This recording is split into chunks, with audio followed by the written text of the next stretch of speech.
Well, the Republican Party just achieved one of its biggest victories in a very long time, and you can argue this was more of a Trump victory, as last night in Louisiana, Senator Bill Cassidy finally got primaried out. It finally happened. Bill Cassidy, one of the worst people in the Senate, got primaried out. And I would argue this might go down as the most pathetic showing for any sitting member of the House or the Senate in history. Seriously, look at the results here. Bill Cassidy, the incumbent who spent a lot of money and time on trying to hold on and had incumbency, you would have thought at the bare minimum would have at least cracked 25%. He couldn't even do that. He got less than 25% of the vote. He lost by 20 to Letlow. Yet somehow, that's not even the worst part for Cassidy, because he did not even take second place. He took third place as the incumbent. Yeah, I don't even know how that's possible. That shouldn't be possible. Even though everybody hates Bill Cassidy, I get that. You should, at the bare minimum, take second place as the incumbent. Yet somehow he takes third. He does not crack 25%, and he does not even make it to the second round. Wow. Wow, wow, wow. And yeah, by the way, in Louisiana, there are runoffs in place. So Bill Cassidy, at the bare minimum, should have made it to round two. He would have lost, obviously, but hey, at least you could argue, well, he made it to the second round. He made it to a runoff, I guess. But no, he couldn't even do that. So no matter what happens next month, Bill Cassidy is gone. Good. It's about time. This guy, even without the Trump stuff, he was awful. He's awful on most issues.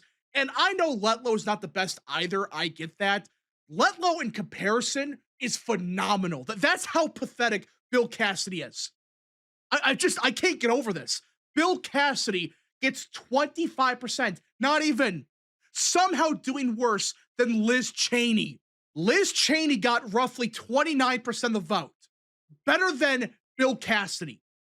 I get that Liz Cheney had some Democrats voting for her. Everybody knows about that. But seriously, you do worse than Liz Cheney? Everybody thought that Liz Cheney's performance, that's the worst case scenario for any incumbent. You can't do worse than Liz Cheney did. But somehow, Bill Cassidy did even worse, and even more of a pathetic showing. He couldn't even get second place. John Fleming got second place. I'm stunned. I am absolutely stunned at how bad Cassidy did. And by the way, there was a non-zero chance this could have been even worse. Because remember, in Louisiana, even to this day, it is still plurality Democrat. Yes, it's got a lot closer since 2020. I get that. But still, Democrats still out-register Republicans in Louisiana by roughly 14,000 votes. So there's more Democrats in Louisiana than Republicans, technically. A lot of these Trump voters, they're still Democrats to this day. So that means they can't even vote in this primary. And there's a good chance they would have. But they didn't realize that. They don't know, whatever. The point is, this already bad performance by Bill Cassidy would have been even worse if these Trump voters would have been able to vote in the primary. Seriously, that's how bad this could have gotten. We're talking about Bill Cassidy not even cracking 20%. That's a strong possibility, by the way. That is how bad this was for Cassidy.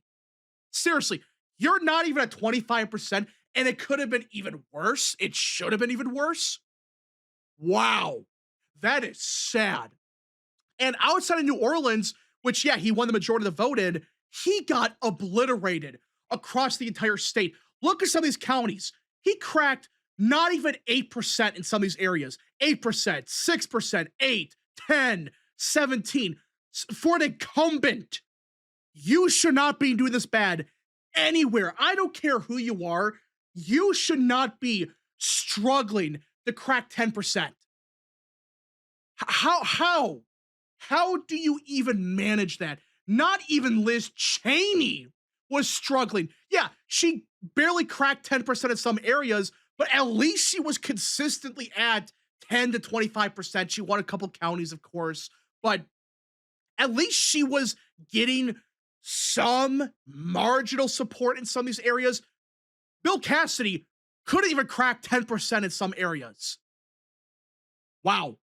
That is even more pathetic. That just tells you that the only reason this wasn't worse for Cassidy was A, New Orleans, and B, a bunch of Trump voters are still Democrats. So they couldn't even vote in this primary.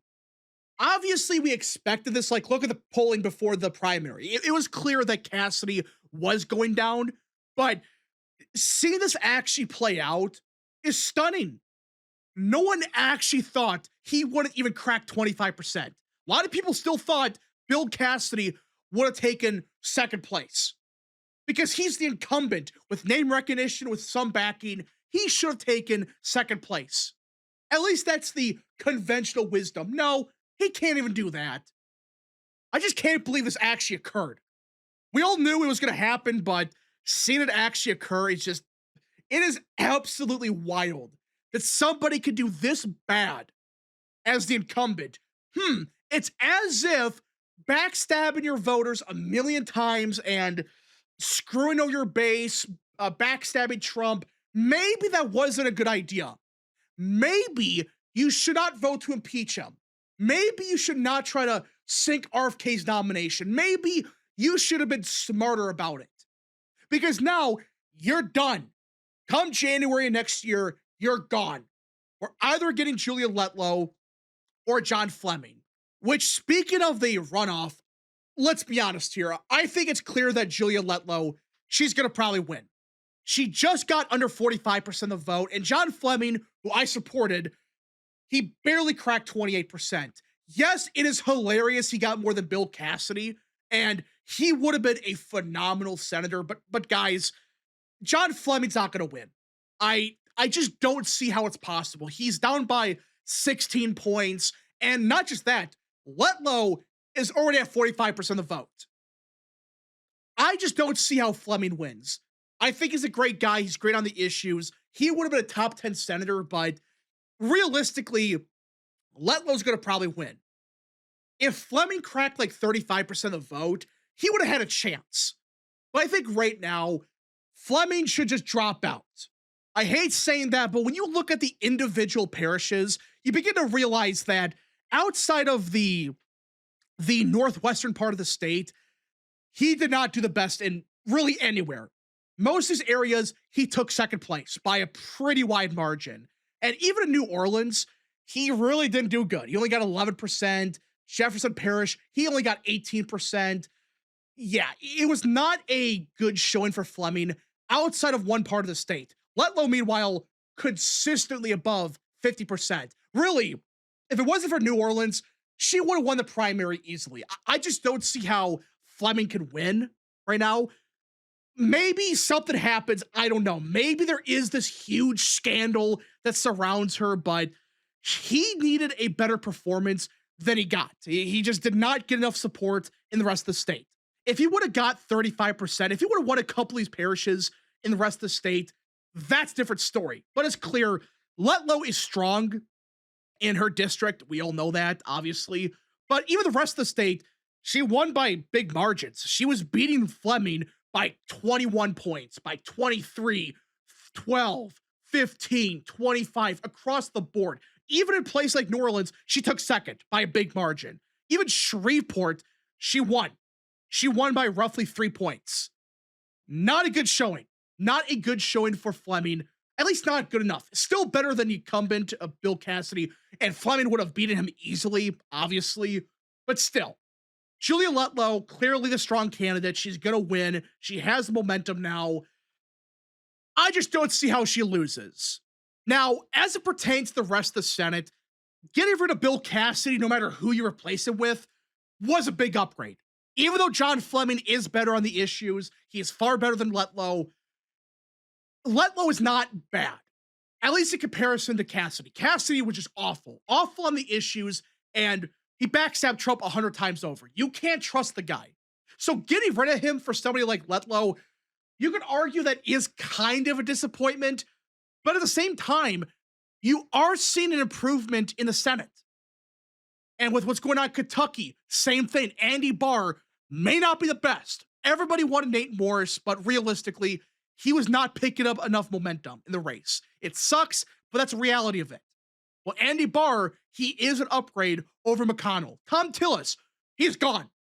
I know we're going to probably lose North Carolina, but just getting rid of Tom Tillis is going to solve a lot of problems within the caucus. So that you look across the entire map, we're getting rid of so many F-tier Republicans in Louisiana, Kentucky, Iowa, North Carolina, some other states as well. They're gone. You don't have to worry about them ever again. And in some areas, not a big improvement, like in Kentucky, like in Louisiana. But really it is, because you're getting rid of such bad people that even people that would still be kind of bad, like Letlow, like Andy Barr, they're phenomenal in comparison. That's why this is such a big deal. This just proves that people like Bill Cassidy, everybody is sick of them. They're done supporting people like Bill Cassidy, like McConnell, like Tillis. It's time for these people to go. And this is just the start of it. Come 2028, even more of these rhinos and these garbage Republicans, they're going to be gone.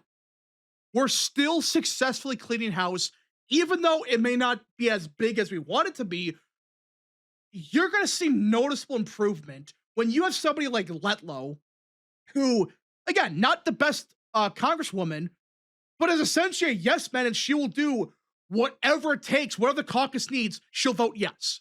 It's not like Cassidy where he's going to block RFK's nomination, stop the orange man, and vote for his impeachment. None of that.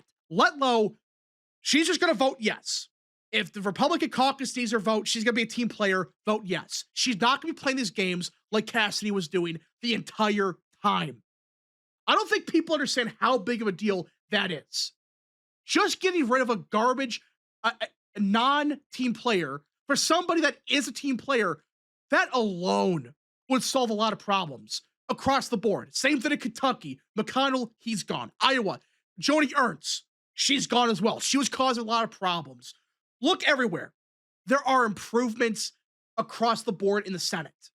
Anyways, folks, thank you so much for watching. If you guys did enjoy, smash the like button down below, subscribe, share with your friends, and of course, join the channel today. Godspeed to all of you.